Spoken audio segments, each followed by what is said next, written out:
Hey guys, welcome back to another video. Today I have my jewelry table set up because I'm going to be doing a video showing you how to make a simple hammered sterling silver ring. I posted a picture on Instagram showing you guys a ring that I made and asked you guys if you'd be interested in watching a video where I show you the ring making process. And so many of you guys replied, yes, we want to see it. So I've of course had to do it. At first I was a little bit hesitant because I was thinking, well, this doesn't really have anything to do with health, so it'll be kind of a random video. But then I was thinking, actually, it has everything to do with health because being creative and doing something you love is probably one of the healthiest things that you can do for yourself. And I know for myself, I find jewelry making to be very calming and very stress relieving, and it's just awesome having a beautiful ring to wear at the end or to give to someone at the end. So I love jewelry making. I think everyone should make jewelry. And I mean, you don't have to have a setup like me with a torch and working with sheet metal. You can do wire wrapping, you can do beadwork. There's all sorts of jewelry making that you can do, and it's just really fun. So yeah, maybe this video will even inspire you to make your own jewelry if you're not making it already. And I am just going to go ahead and get started, and I hope you enjoy. Alright, so the first step to making a ring is measuring. So here I have this lovely ring sizer, and I'm just going to try on the different rings until I find a size that fits comfortably. Now that I know my ring size, I'm going to look at this handy chart, which will tell me what length I need to cut my piece of metal in order for it to be my ring size after I'm finished making the ring. And since I'm hammering this ring, I'm actually going to choose a size that's half or even one ring size smaller, because once you start hammering the metal, the ring will actually stretch and get larger. Now I'm going to grab my piece of sheet metal. I'm using 18 gauge sterling silver for this tutorial, and I'm going to make a mark using a Sharpie to measure out the length that I need my ring to be. And then I'm going to take this sharp pen thingy, I don't actually know the name of it, and I'm just going to scratch a guideline onto the metal, and this is going to help me saw a straight line. I recommend using a square like this because it's very precise and will give you a perfectly straight line, which is very helpful when making jewelry. Now that I'm done my measuring, I'm going to take my saw, run it through a bit of beeswax for lubrication, and then start sawing the metal using the line that we made as a guide.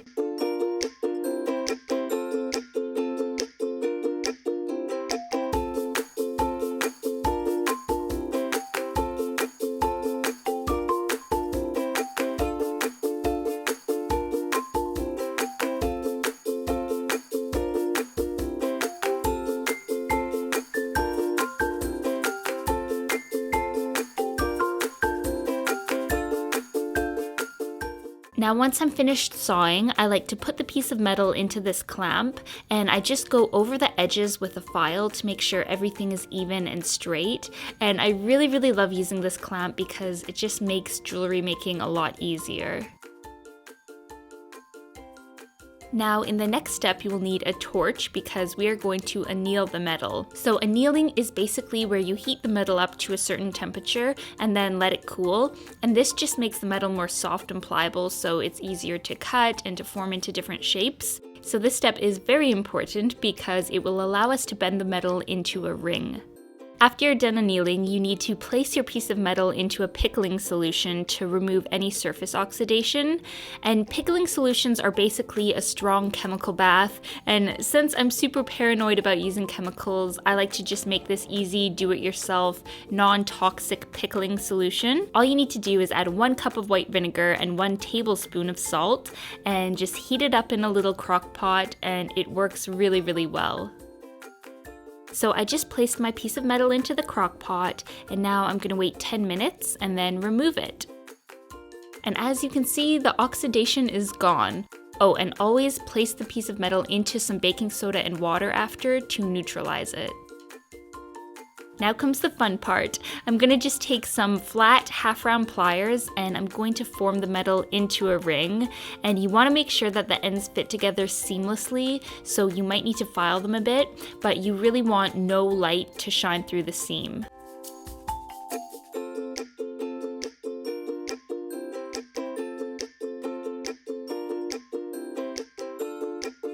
Now comes the soldering, and this is where the magic happens. Soldering is basically where you're joining pieces of metal together by melting and flowing a filler metal through the joint. So to solder, you will need some flux, which will help the solder flow, and you will also need some solder metal. So I cut my solder up into little pieces, and then I just apply some flux to the seam of my ring and heat it up a bit. And then I start applying pieces of solder using tweezers, and I usually dip the little pieces of solder into flux before arranging them on the seam because I find it helps them stick better. And now I'm going to take my torch and evenly heat up the ring.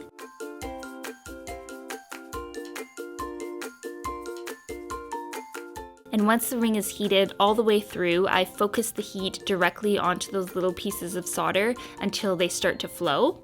And there it goes. As you can see, it kind of turned into a puddle.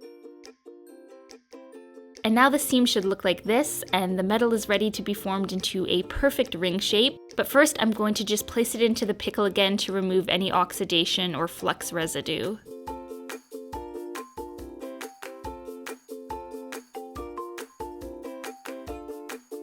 So now to form the ring, you will need a rawhide mallet and a ring mandrel. And basically I just start forming the ring on the mandrel by hammering it with the rawhide mallet.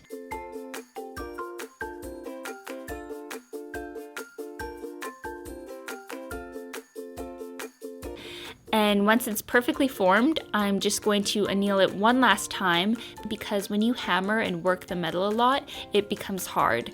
So I just want to keep it soft by heating it up. And I will also place it in the pickle again. Now it's time for filing, so I'm just going to file the ring until it's all smooth and you can't see that seam anymore.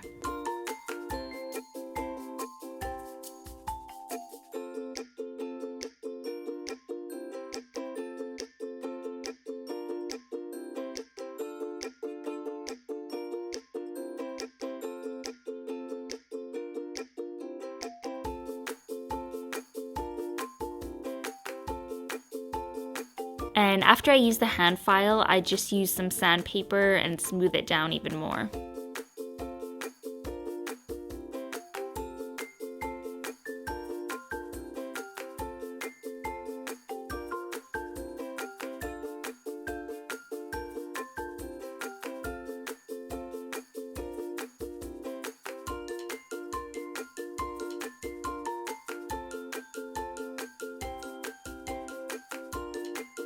Once your filing and polishing is complete, it's time to hammer your ring.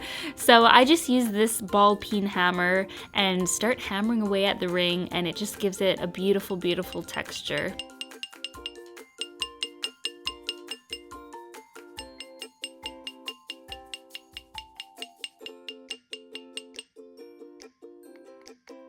Once I finish hammering the ring, I just smooth down the inside again, and at this point the ring is pretty much done, but I am going to stick it in my jewelry tumbler.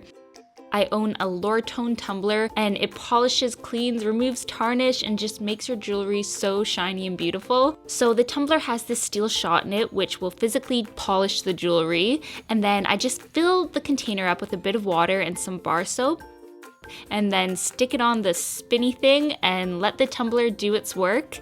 And after a few hours of tumbling, you will be left with the most beautiful, shiny jewelry you have ever seen. And now your hammered ring is complete.